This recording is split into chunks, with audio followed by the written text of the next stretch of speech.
नमस्कार। स्वागत है द स्वदेश में आपका। पीछे देख रहे हैं सेटअप थोड़ा-सा आपको चेंज लग रहा होगा क्योंकि घर पर नहीं हूँ, बाहर हूँ, ऐसे में थोड़ा-सा टाइमिंग का भी इश्यू रहेगा, लेकिन आप लोग के पास कोशिश रहेगी मेरी कि वीडियोज़ आते रहें।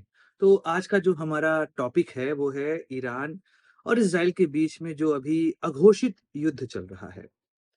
इसमें जो आज का मुद्दा डिस्कस करने वाला है, वो ये है कि आखिर इज़राइल ने यही समय क्यों चुना ईरान पे हमला करने का? ऐसा तो है नहीं कि ईरान अभी परमाणु हथियार बनाने जा रहा था। ईरान तो बहुत दिनों से प्रयास कर रहा है। लगभग पिछले 20 से 25 साल हो गए ईरान लगातार कोशिश कर रहा है कि वह परमाणु हथियार बनाए और माना भी जाता है कि ईरान को परमाणु हथियार बनाने की टेक्नोलॉजी पाकिस्तान से मिली। वैसे मुझे इसमें शक है, क्योंकि पाकिस्तान को कहाँ से मिली? क्योंकि पाकिस्तान वालों के पास तो बुद्धि है नहीं, तो फिर वो बनाएँगे कैसे? और अभी जो ऑपरेशन सिंदूर हुआ उसके बाद तो एक बात स्पष्ट हो गई है कि पाकिस्तान के पास जो परमाणु हथियार हैं, उस पर पाकिस्तान का नियंत्रण उतना नहीं है जितना अमेरिका का उस पर नियंत्रण है।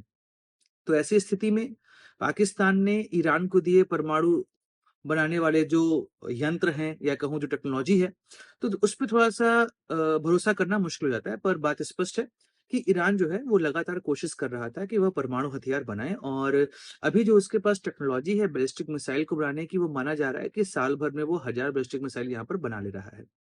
लेकिन जो स्थिति है मध्य पूर्व की, उस स्थिति में आप एक बात समझ पा रहे होंगे कि अमेरिका भी इसमें काफ़ी हद तक इंटरेस्टेड है, इन्वॉल्व है, क्योंकि अमेरिका के लिए भी आवश्यक है मध्य पूर्व और इज़राइल उसका एक ऐसा मित्र है जिसके रास्ते वह मध्य पूर्व को साधता है। इसके अलावा कई और खाड़ी देश भी इस समय अमेरिका के साथ हैं, उसके साथ जो टाइज़ हैं वो लगातार बढ़ाते जा रहे हैं। तो ऐसे में इसी समय इज़राइल ने क्यों हमला किया?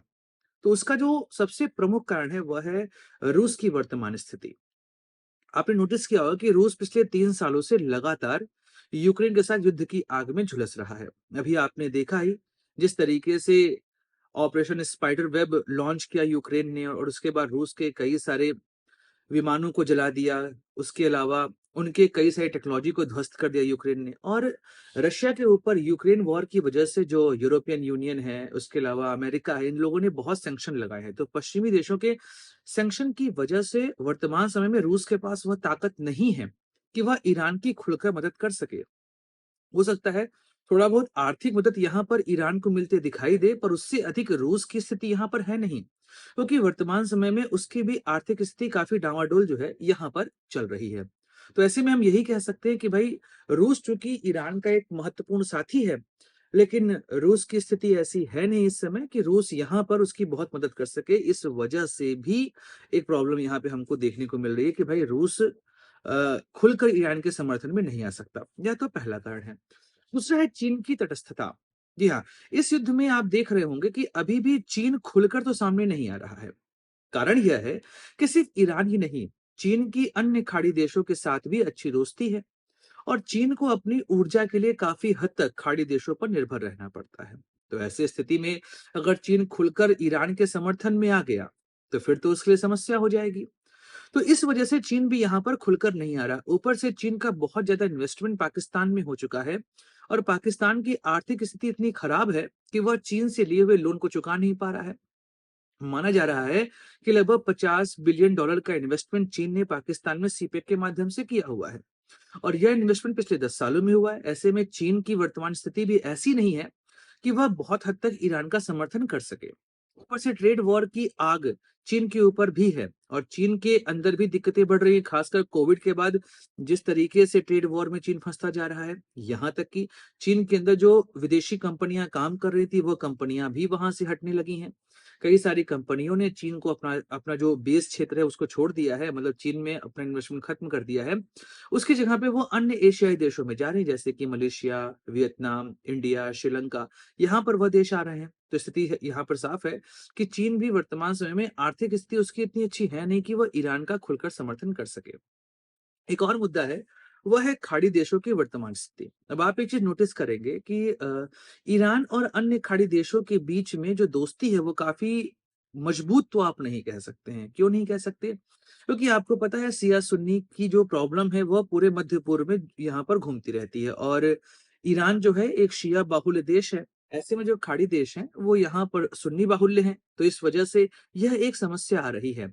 और आप ये सोचिए ना कि जो अन्य खाड़ी देश हैं, वो ईरान को अभी टैकल कर पाते हैं इसलिए क्योंकि शक्तियाँ संतुलित हैं। लेकिन अगर ईरान के पास बैलिस्टिक मिसाइल आ गई, परमाणु हथियार आ गए और इन दोनों को जोड़ने की तकनीक आ गई, तो वह अन्य खाड़ी देशों पर हावी होने लगेगा। तो ऐसे में आप सोचिए कि क्या अन्य खाड़ी देश जैसे हम Saudi Arabia, Oman, Qatar, Bahrain, Egypt, Jordan, Lebanon इन सब के विषय में बात करें, तो क्या यह खुलकर ईरान का समर्थन करेंगे? और ऊपर से इन सभी खाड़ी देशों को यहाँ पे रिक्वायरमेंट है अमेरिका की और अमेरिका और ईरान के बीच में दुश्मनी बहुत पुरानी है।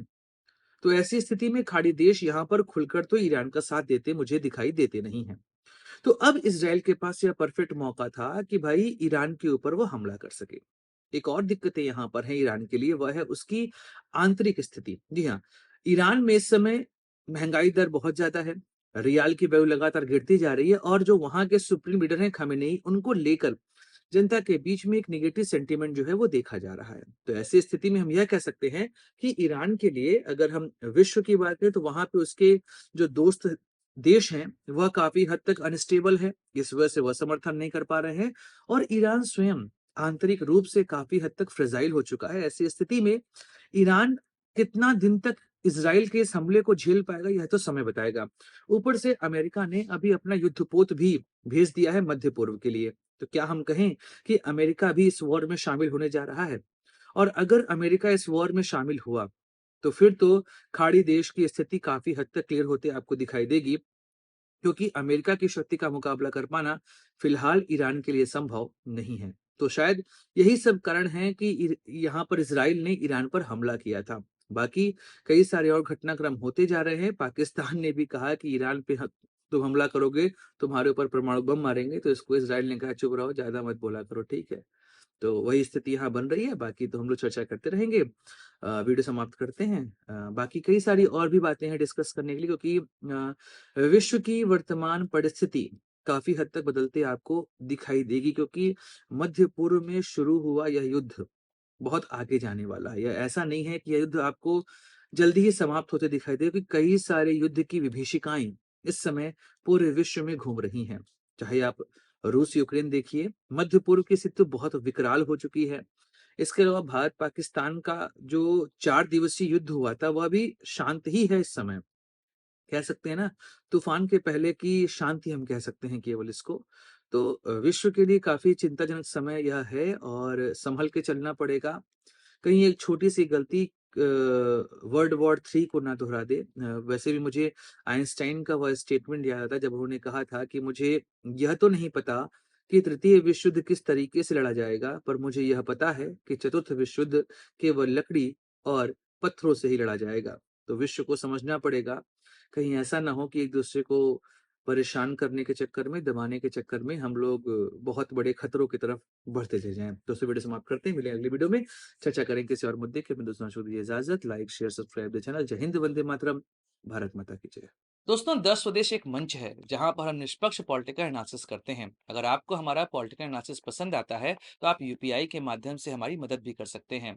बाकी हमारे चैनल को सब्सक्राइब करिए, वीडियो को लाइक करिए और वीडियो को शेयर जरूर करिए।